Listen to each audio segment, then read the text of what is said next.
Bismillahirrahmanirrahim. Assalamualaikum warahmatullahi wabarakatuh. Hadirin yang dimuliakan Allah Subhanahu wa taala, berjumpa dan bersilaturahmi dengan kami lagi, Dr. Yulian Azhari. Semoga kita semua selalu dalam keadaan beruntung, dalam keadaan bersyukur, sehat walafiat, dan diberikan kemudahan semua urusan kita semua. Karena setiap orang yang selalu bersyukur kepada Allah Subhanahu wa taala, insya Allah akan mendapatkan limpahan rahmat yang banyak berkali lipat dari Allah Subhanahu wa taala. Maka dari itu, marilah kita selalu bersyukur kepada Allah Subhanahu wa taala dan banyak-banyak mendoakan saudara kita yang tengah diuji oleh Allah Subhanahu wa taala dan saling mengingatkan kepada sesama.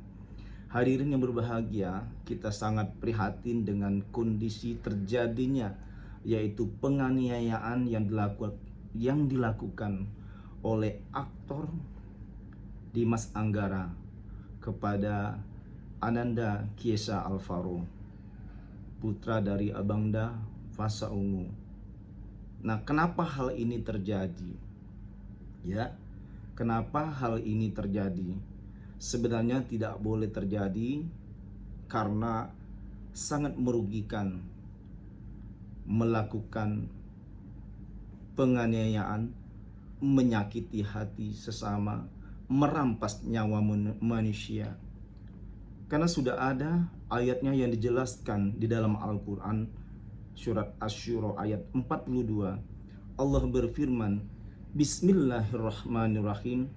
Innamas sabil 'alal ladzina yazlimunan nas wa yabghuna fil ardh bi ghairil haqq ulaika lahum adzabun alim. Yang artinya, sesungguhnya orang-orang yang melakukan penganiayaan kepada manusia tanpa ada alasan yang benar, maka dia akan mendapatkan azab yang sangat pedih dari Allah Subhanahu wa taala. Na'udzubillah min zalik. Memang penganiayaan ini sangat merugikan kita semua. Maka dari itu, setiap orang harus mempunyai pemahaman ilmu agama yang bagus, pemahaman hukum yang bagus.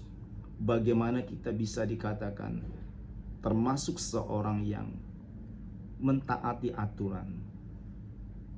Ya, penganiayaan ini sangat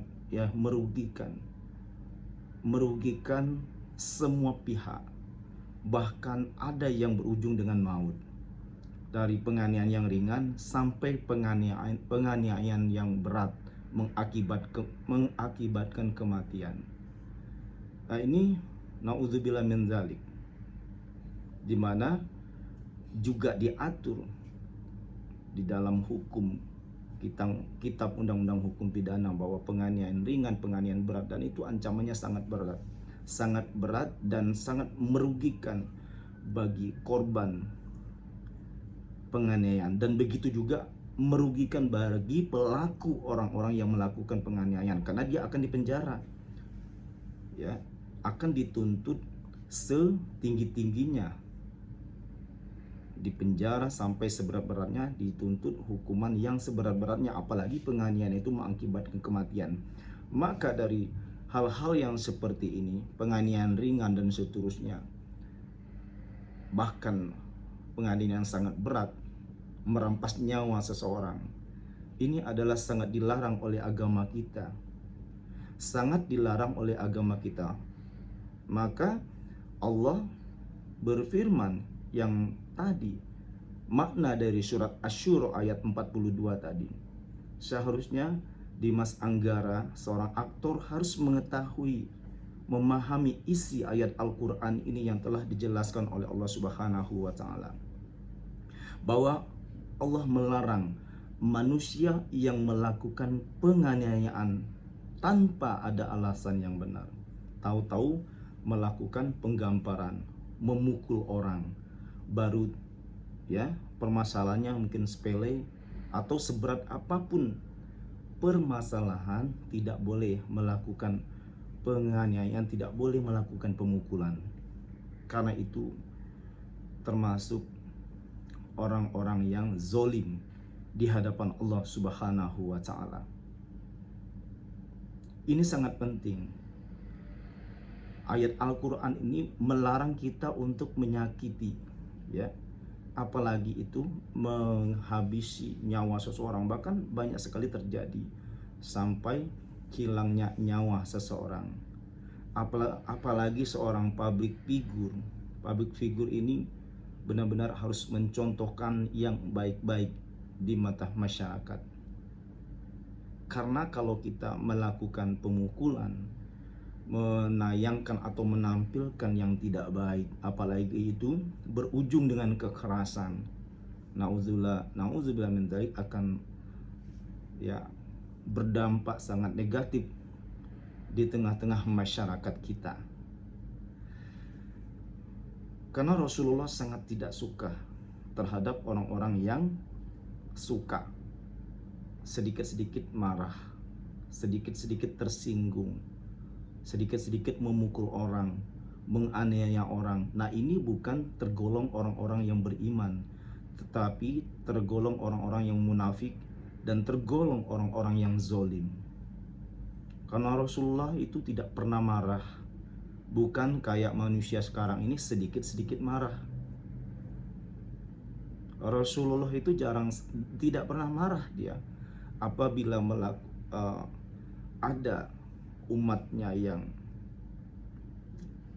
kurang-kurang atau melakukan kesalahan, Rasulullah begitu bijaknya memberikan seruan, ya.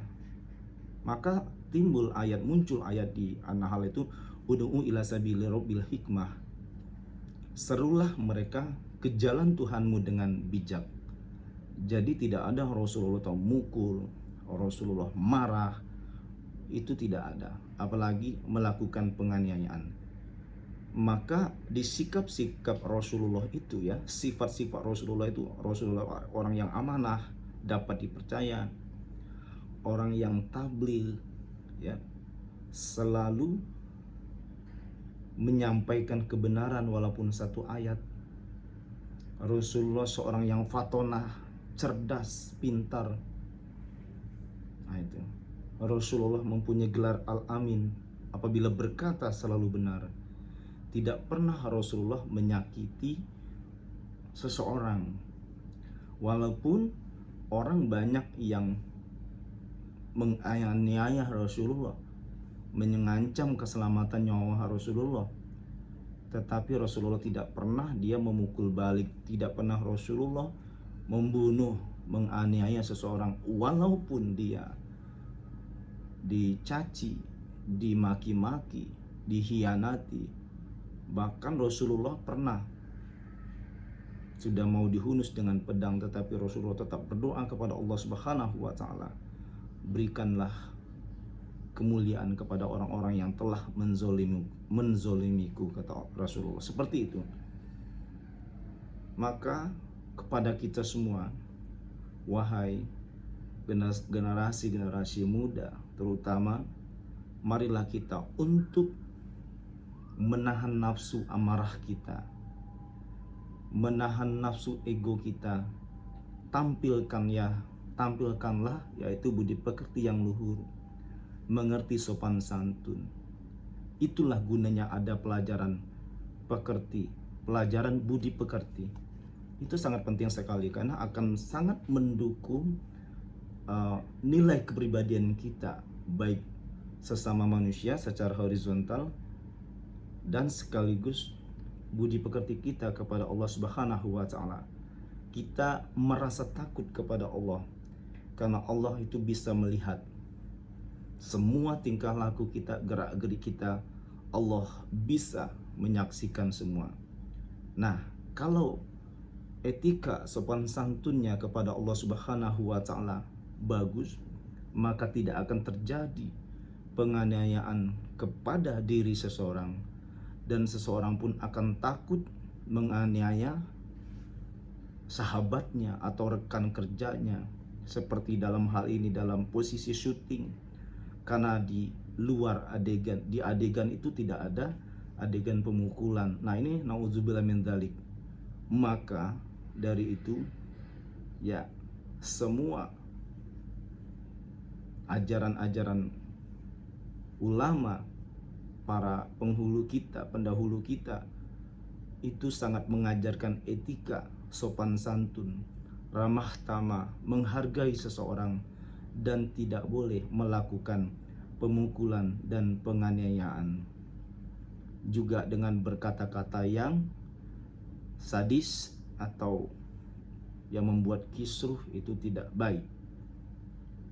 Maka dari itu, marilah kita banyak beristighfar kepada Allah Subhanahu wa taala, memohon taubat kepada Allah, banyak-banyak membaca Al-Qur'an, banyak-banyak berzikir kepada Allah supaya hati kita itu teduh, supaya hati kita itu ya menjadi seorang yang rendah diri, seorang yang sabar apabila kita selalu berzikir kepada Allah Subhanahu wa taala setiap saat dan setiap waktu.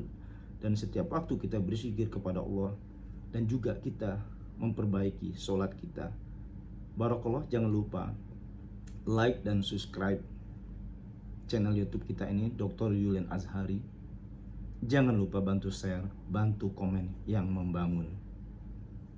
Barakallah, jazakallah, wallahul muwaffiq ila aqwamit thoriq. Wassalamualaikum warahmatullahi wabarakatuh.